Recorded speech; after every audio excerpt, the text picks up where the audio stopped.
Então, quero convidar você a abrir a sua Bíblia no livro de Lucas, capítulo 12, do verso 1 até o verso 7. Diz assim a palavra do Senhor: Posto que miríades de pessoas se aglomeraram a ponto de uns aos outros se atropelarem, passou Jesus a dizer, antes de tudo, aos seus discípulos: acautelai-vos do fermento dos fariseus, que é a hipocrisia. Não há nada encoberto que não venha a ser revelado, e oculto que não venha a ser conhecido, porque tudo o que dissestes às escuras será ouvido em plena luz, e o que dissestes aos ouvidos no interior da casa será proclamado dos eirados. Digo-vos, pois, amigos meus, não temais os que matam o corpo, e depois disso nada mais podem fazer. Eu, porém, vos mostrarei a quem deveis temer. Temei aquele que, depois de matar, tem poder para lançar no Hades, no inferno. Sim, digo-vos, a este deveis temer. Não se vendem 5 pardais por 2 asses? Entretanto, nenhum deles está em esquecimento diante de Deus. Até os cabelos das vossas cabeças estão todos contados. Por isso, não tenham medo. Bem mais valeis do que muitos pardais. Espírito Santo de Deus, nós queremos encher nessa manhã o nosso coração de coragem, Pai. Nós queremos sair desse lugar com o nosso peito cheio de força. Força que a gente não consegue beber na terapia, força que a gente não consegue conquistar com remédio, força que a gente não encontra na academia, mas força que vem da Tua presença na nossa vida, Senhor. Que essa força transborde em nós, em nome de Jesus. Amém. Você pode se sentar?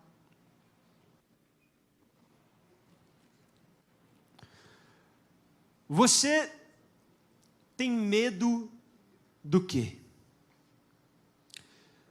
Toda vez que eu sento para pedir ao Senhor, para Ele me dizer sobre o que eu devo falar, para Ele me trazer uma direção a respeito do sermão, eu sempre me questiono qual vai ser a aplicação prática daquilo que eu tenho para dizer. Eu sempre, para mim achar a hermenêutica da coisa, para mim entender como eu vou colocar em prática o que o sermão está dizendo, é muito importante. Eu entrei numa crise porque o sermão me falava sobre medo. E aí eu comecei a me perguntar sobre que medos são práticos na nossa vida. Quais são os medos que você sente que são, de fato, paralisadores na sua caminhada? O que você sente medo de verdade? Por exemplo, se eu te perguntar, você tem medo de barata? Tem gente aqui, talvez levante a mão. Minha esposa não gosta de barata. Mas o medo da barata não paralisa a sua vida. Eu comecei a entender que talvez a gente estivesse falando de alguns medos que impedem a gente de viver a vontade de Deus sobre as nossas vidas. Mas existe uma coisa a respeito do medo, que é, o medo é bom. O medo não é uma coisa ruim. O medo é o que impede você de colocar a mão no fogão, no forno ali, na hora que você está cozinhando. É o medo que impede você de chegar no alto de um prédio e dar um passo e cair. Eu, um dia, subi aqui no altar da igreja e bati minha cabeça ali, nesse negócio aqui, ó. Na hora de dar a bênção, aí eu quase desmaiei, assim. Falei, não posso desmaiar, porque se eu desmaiar no altar vai ficar feio, né? Vou falar que o pastor está... Mas agora, toda vez que eu subo ali, eu subo como? Eu subo na delicadeza, devagar, morrendo de medo de bater a minha cabeça. E esse medo me protege de bater minha cabeça de novo. O medo tem uma função de preservação da sua vida. Então, sentir medo não é ruim, não é uma coisa que vai te... O problema do medo, a grande crise do medo, está no momento em que o medo te paralisa. Está no lugar onde o medo te impede de fazer as coisas da maneira normal, da maneira que ela deveria ser feita. Está nesse lugar onde a gente perde as oportunidades de viver a coisa certa, porque a gente está com medo. Mas eu quero te dizer que você não deve ter esse medo que te paralisa, porque você vai viver para sempre. Você pode passar para mim uns slides aqui? Rapidinho. O primeiro que vai passar essa pergunta, você tem medo de quê? Vai te dizer o texto da Bíblia. E a primeira resposta do porquê você não deve ter esse medo que te paralisa é porque você vai viver para sempre. Eu dei uma pesquisada a respeito do medo e eu vi que tem catalogado mais de 200 medos na biologia moderna. Então, você tem um catálogo de medos que passa de 200 medos. E aí a palavra medo em grego é phobos. Phobos que vem da palavra fobia. Você tem medo de quê? Alguém pode falar de que tem medo aqui? Eu tenho medo de altura. Eu não gosto muito de altura. Alguém tem medo de aranha? O que mais? Eu conheço gente que tem medo de escuro, de cobra. Tem coisa que dá medo na gente. Eu fiz essa pesquisa, mais ou menos, e aí eu vi os 5 maiores medos mais comuns que existem na humanidade. Passa para mim. São esses 5 aqui, ó. Primeiro, e o que as pessoas mais têm medo na vida, é a fobia social. As pessoas têm medo de falar em público, as pessoas têm medo de serem julgadas, as pessoas têm medo... Isso paralisa algumas pessoas, de uma maneira muito brutal. Tem gente que brinca comigo e fala assim, pastor Tiago, uma irmã uma vez falou isso para mim, falou, gosto muito de você e tal, mas tem uma coisa que você faz que não dá, você fica pedindo para a gente abraçar as pessoas toda hora. Pô, eu tenho que sair da minha casa para abraçar as pessoas.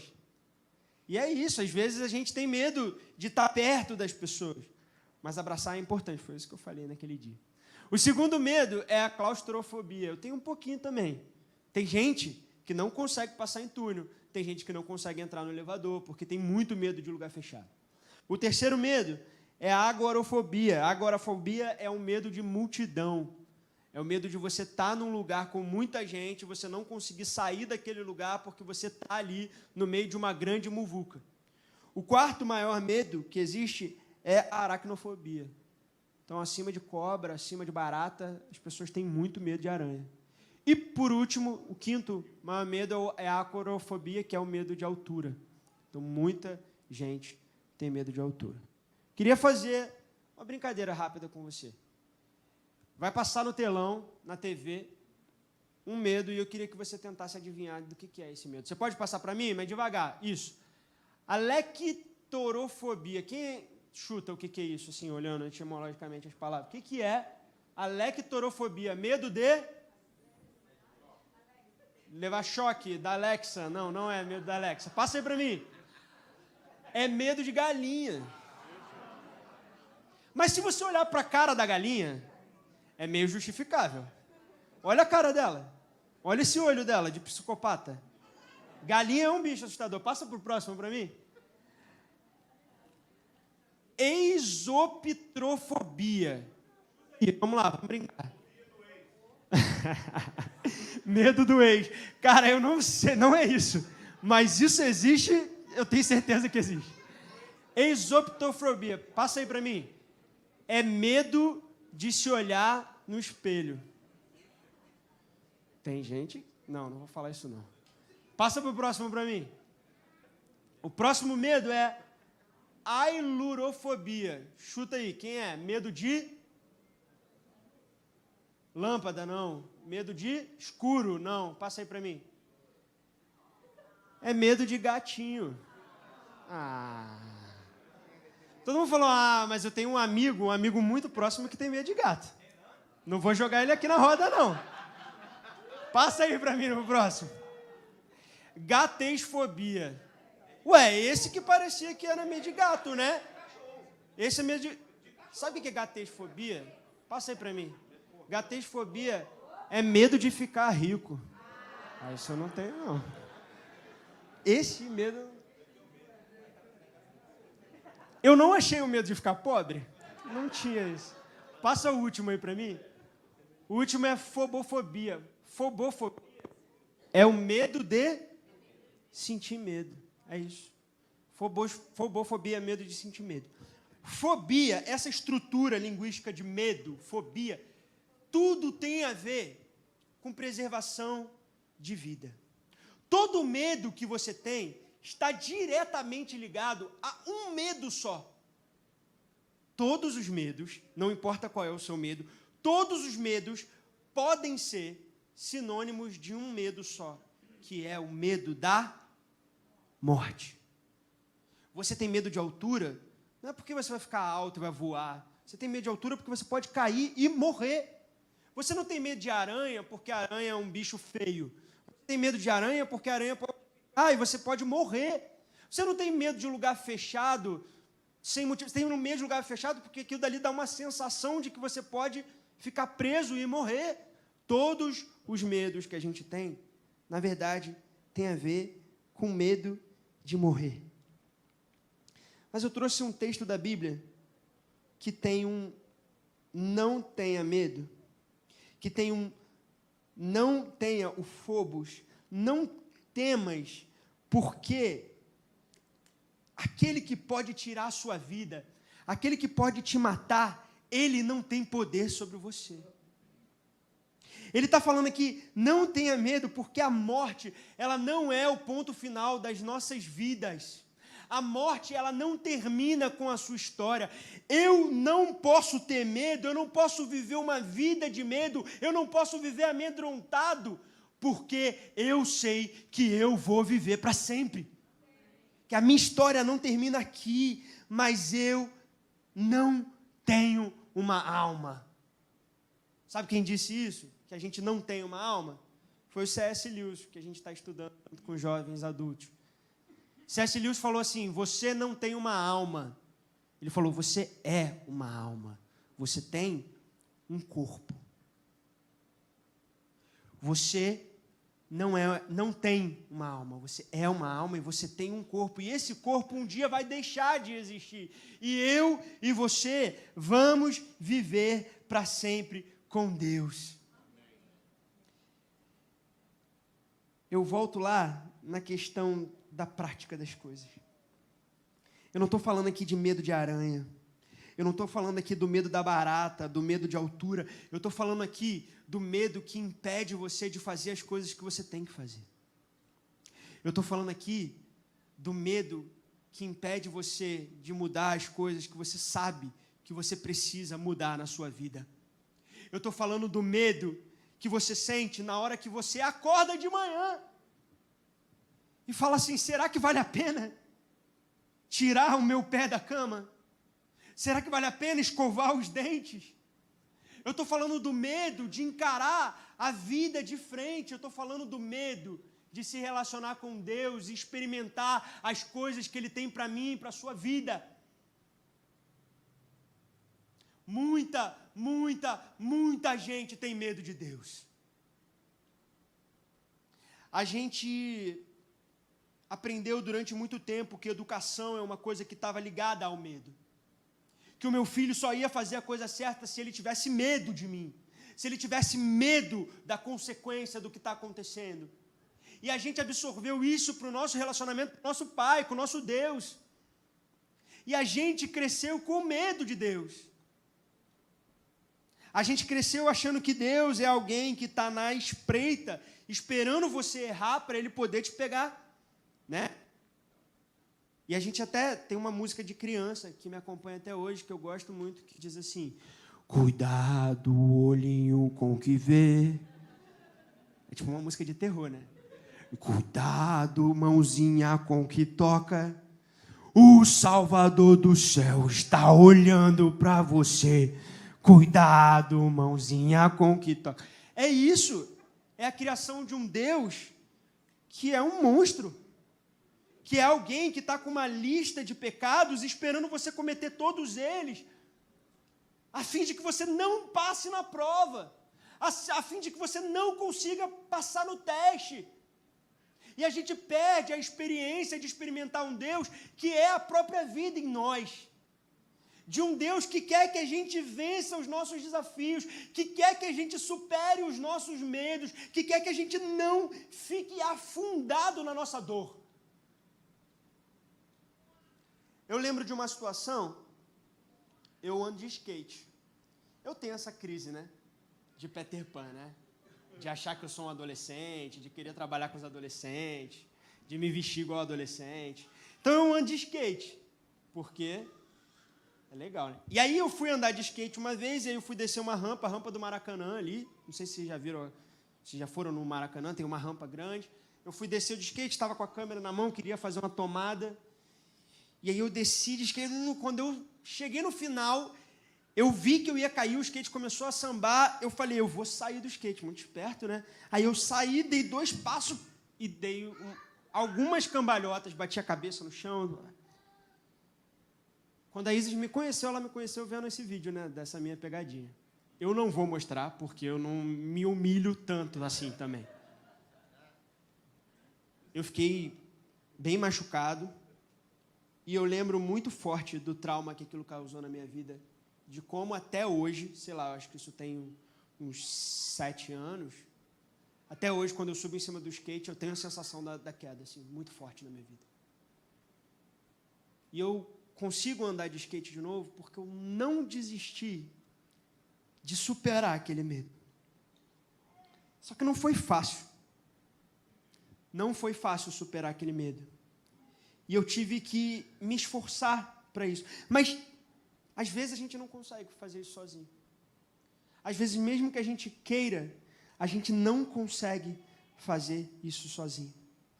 Eu disse para você que você precisa superar os seus medos porque você tem uma alma eterna, porque você vive para sempre, porque a morte não te domina. E eu quero te dar um segundo motivo pelo qual você tem que superar os medos que paralisam a sua vida. E o segundo motivo é porque você tem cabelo. Eu sei que isso não se aplica a todo mundo, infelizmente. Mas já teve em algum momento. Olha aí para quem está perto de você e fala, porque ele tem cabelo, então. Porque alguém que está perto de você tem cabelo. Eu quero fazer um outro exercício com você. Vai ser o seguinte, vou pedir ajuda da galera lá de trás para me ajudar nisso. Eu vou mostrar um passarinho na tela. Alguns passarinhos. E você vai ter que me dizer quantos passarinhos estão na tela. E aí eu vou pedir para você falar alto, firme e o mais rápido que você puder. Tá? Apareceu 2, você vai falar 2, tá bom? Vamos ensaiar? Vamos lá. 2, 1, 2, 3 e... 2. Isso, vamos lá. Valendo. 3. Boa. 2. 4.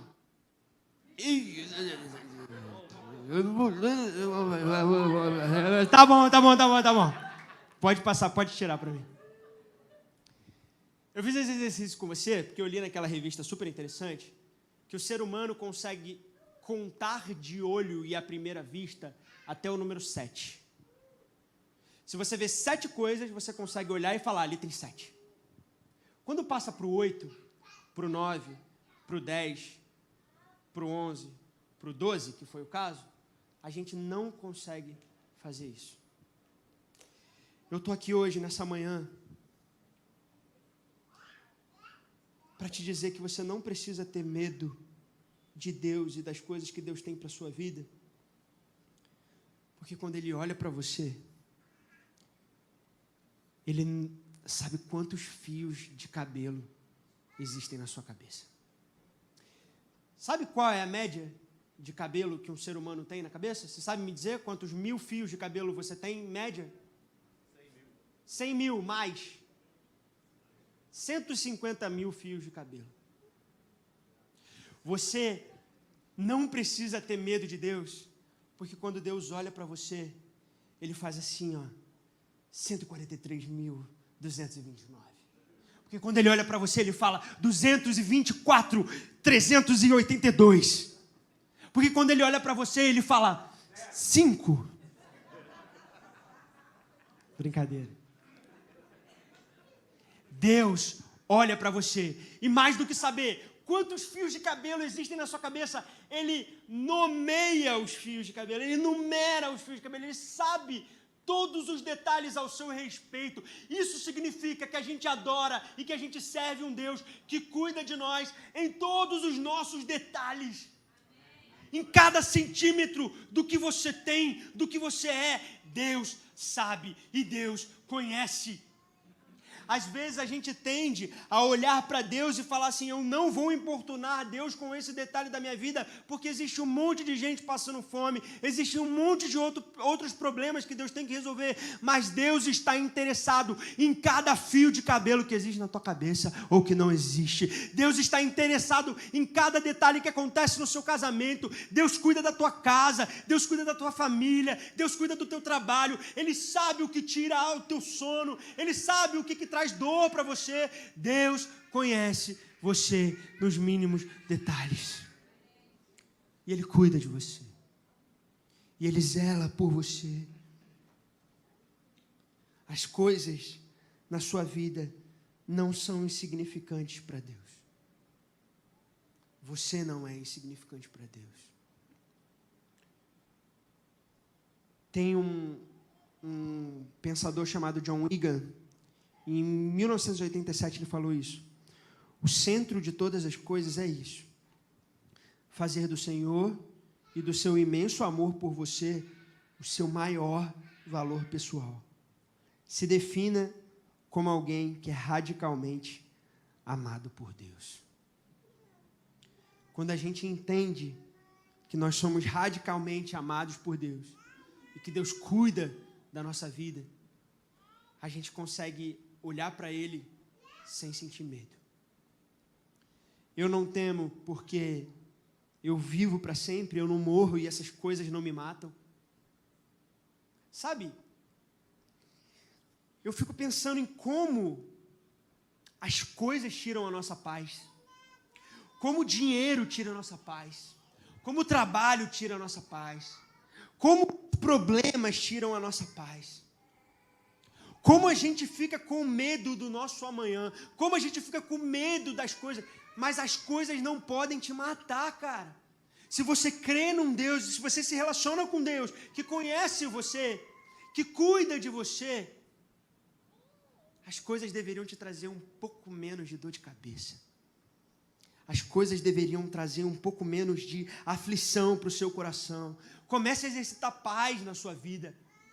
Olha para um problema e fala assim, Deus está comigo, Deus está contando meus fios de cabelo, Deus sabe o que está acontecendo comigo e Ele vai à frente, abrindo o caminho, quebrando as correntes, tirando o espinho e ordena os anjos para contigo lutar. É isso, Ele abre, eu gosto, tá? Ele abre as portas para ninguém mais fechar, Ele trabalha para o que nele confia, caminha contigo de noite ou de dia. Erga suas mãos, sua bênção chegou. Comece a cantar. É isso, é cantar com louvor, ao invés de cantar com medo. É cantar com fé, ao invés de cantar com medo. Diante das adversidades, começa a olhar para um Deus que cuida de você. Você não morre. Você tem cabelo e Ele sabe cada fio de cabelo que está na sua cabeça. E por último, eu queria te dizer para você não ter medo, porque o pardal cai da árvore. O texto fala para a gente que Deus cuida do pardal, que Deus olha para o sparrow. Enquanto os olhos de Deus estão no pardal, eu posso descansar, porque Ele é o que cuida do pardal. Essa é uma verdade para te ajudar a ter força na hora de olhar para o seu problema. A verdade de que o pardal não faz um planejamento de vida, o pardal não tem um contador, o pardal não tem uma aposentadoria garantida, o pardal ele não precisa de um documento do governo para ele ir para onde ele quer, o pardal ele não tem certeza do que vai acontecer amanhã, o pardal ele não tem muita sapiência para poder se resolver, e às vezes o pardal cai, e quem cuida do pardal é Deus. Enquanto os olhos de Deus estiverem no pardal, isso significa que os olhos dele estão sobre a sua vida. O Deus que cuida da natureza, o Deus que faz as coisas acontecerem, cuida de você. O Deus que cuida da sobrevivência do pardal, cuida da sobrevivência da tua casa, do seu negócio, das coisas que você coloca diante do Senhor. Eu sei que você tem muitos medos, mas eu quero convidar você a exercitar a sua fé, de colocar esses medos diante do altar do Senhor. A pior coisa que existe é ter medo daquilo que você não precisa ter medo, não é? Eu lembro de uma história, uma vez, eu fui numa locadora, aí que eu entrego, que eu não sou jovenzinho, né? Eu ia na locadora, gente, para quem não sabe o que é uma locadora, era um lugar onde você ia, para você alugar um filme que tinha numa fita ou num CD, e aí você tinha que depois devolver esse filme. O filme não estava lá na tua casa à disposição, igual é na Netflix. E aí, eu peguei um filme, eu lembro até o filme que era o filme do Máscara. Era o Jim Carrey que ficava verde. E aí eu aluguei a fita do Jim Carrey. E aí eu assisti no final de semana, e na segunda-feira meu pai mandou eu devolver a fita. E eu não devolvi a fita, eu esqueci, porque é um pouco do que eu faço, assim, eu esqueço das coisas. E aí, passou uma semana, 2 semanas, passou um mês, e eu lembrei, eu falei, a fita do Máscara. E aí, eu falei assim, eu não vou contar para o meu pai. Se eu contar para o meu pai, sabe o que ele vai fazer? Ele vai me bater. Não, tadinho, meu pai nem me bate. Estou falando, não, estou queimando ele aqui no online. Falei, mas ele vai brigar muito comigo, eu não posso contar isso para o meu pai. E aí, escondi essa fita por quase 1 ano na minha casa. E o grande problema da locadora era que se você não devolvesse a fita no dia que você combinou, você tinha que pagar por cada dia que você fica com a fita, né? Eu falei, essa conta já deve estar em muito mais de R$1.000. Essa fita agora vale ouro, né? E eu não contei para o meu pai, até que um dia o meu pai foi na locadora, e o moço da locadora falou, ei, a fita do Máscara está lá na casa de vocês. E meu pai chegou em casa e falou assim, você está com essa fita até hoje, por que você não me contou isso? Ele falou, falei, porque eu esqueci, eu fiquei com medo. Fiquei com medo do que você ia fazer comigo. Ele falou, mas agora eu descobri, agora que você devia estar com medo. Eu sei que o meu pai foi na locadora, ele comprou a fita do cara. Eu sei dessa história assim, eu não sei como é que ele resolveu, mas eu sei que ele comprou a fita do cara. E ele me deu de presente, falou, toma, agora a fita é tua, o problema está resolvido.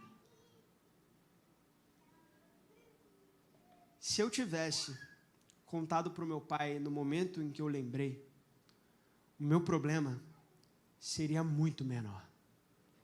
O medo que eu estava daquela situação não ser resolvida, de eu perder o relacionamento que eu tinha com meu pai, do meu pai fazer alguma coisa comigo, era completamente infundado. O meu pai pegou o meu problema e resolveu o meu problema. Eu passei um tempão com medo do meu pai, mas o meu pai era exatamente a pessoa que podia resolver o meu problema. Você não precisa resolver os seus problemas para se achegar a Deus. Você não precisa limpar a sua casa para deixar Jesus entrar na sua casa. É Ele que quer te ajudar, porque Ele sabe como resolver o seu problema. Às vezes você está com medo de chegar perto da vontade de Deus, mas no momento que você fizer isso, os seus problemas estarão nas mãos do Senhor. Para de tentar varrer para debaixo do tapete. Para de tentar arrumar a sua casa. E olha para Deus como alguém que pode te ajudar a resolver os seus problemas. E entender que temor, respeito, devoção não é sinônimo de medo. Eu quero filhos que entendam as coisas que eu estou ensinando para ele. Eu não quero filhos que tenham medo de mim. E que façam as coisas porque querem fugir de mim. Porque querem correr de mim. Eu não sei quais são os problemas que estão diante de você, mas se tem uma coisa que eu tenho certeza, é que eles dão medo. A gente tem medo. Medo de colocar as coisas na mesa. Medo de lidar com as consequências dessas coisas. Medo de se achegar a Deus com essas coisas debaixo do braço. Mas quando Jesus, lá em Apocalipse 3, diz que eis que eu estou à porta e bato, se alguém ouvir a minha voz e abrir a porta, eu entrarei, cearei com ele e ele comigo. Ele está querendo dizer que ele está batendo na porta da sua casa e ele quer entrar do jeito que ela tiver, com a sujeira que tiver, com a bagunça que tiver. Deus quer entrar na tua casa. E se você ficar com medo de abrir a porta, o que vai acontecer é que pode ser tarde demais. E aí, se a sua alma não estiver com ele na hora da morte, ela é o fim das coisas. Aí é para ter medo. Se está sozinho é para ter medo. Se está longe de Deus é para ter medo. Deus quer que você esteja com o coração cheio da presença dele, que isso te encha de coragem. Eu quero orar por você nesse momento. Porque a gente só consegue ser relevante na nossa casa. A gente só consegue ser relevante como pai, como mãe, como filho, como filha, como amigo, como amiga. A gente só consegue ser relevante como empresário, a gente só consegue ser relevante como cidadão, a gente só consegue ser relevante se a gente não for covarde. E Deus quer te ajudar a superar os seus medos, a vencer os seus traumas. E às vezes o seu medo é pedir perdão para alguém. Às vezes você tem medo de contar alguma coisa. Às vezes você tem medo de colocar diante da mesa à luz a verdade. Mas Deus está te convidando a ser valente nessa manhã. A ser corajoso, a ser corajosa. Você pode fechar os seus olhos?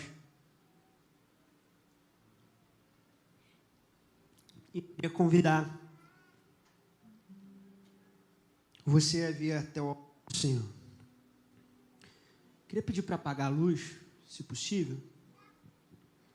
Mas esse é um convite que exige coragem. Sair do seu lugar é simbólico. Mas talvez você esteja com vontade de fazer isso, mas está com medo. O altar do Senhor está aberto. Eu quero orar por você. Eu quero orar para que Deus encha o seu coração de coragem, de força, de vida, de vontade, de alegria, de renovo, para que você perca o medo. O medo de ser, o medo de fazer.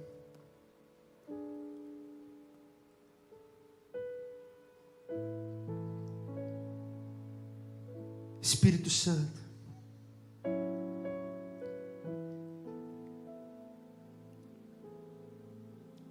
existem coisas que nos amarram, que nos aprisionam e que não permitem que a gente faça aquilo que precisa ser feito.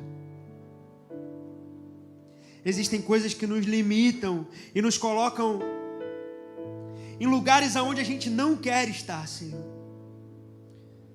Mas eu quero te pedir que diante do teu altar, Senhor, tu enchas o nosso coração da tua coragem, Senhor. Encha o nosso coração da tua vontade, Pai. Supera e vence os nossos medos, Senhor. Os monstros que a gente cria e coloca para debaixo da cama, Senhor, nos ajuda a superar esses medos. Porque nós cansamos de viver uma vida de covardia, uma vida de fuga, uma vida onde a gente passa o tempo todo se escondendo atrás dos outros, Senhor. Em nome de Jesus, que exista coragem no nosso coração para cumprir a tua vontade, para cumprir o teu querer, para fazer aquilo que precisa ser feito, Senhor. Que o teu Espírito Santo encha o nosso pulmão de ar, de fôlego, de vontade, para que a gente possa dizer o que precisa ser dito, fazer o que precisa ser feito, caminhar como precisa ser caminhado, Senhor. Em nome de Jesus. Que isso transborde e transpareça nas nossas decisões, nos nossos caminhos. Nos ajuda, Senhor, a superar, Pai. A passar por cima daquilo que nos paralisa. A vencer aquilo que nos amarra. Em nome de Jesus. Amém.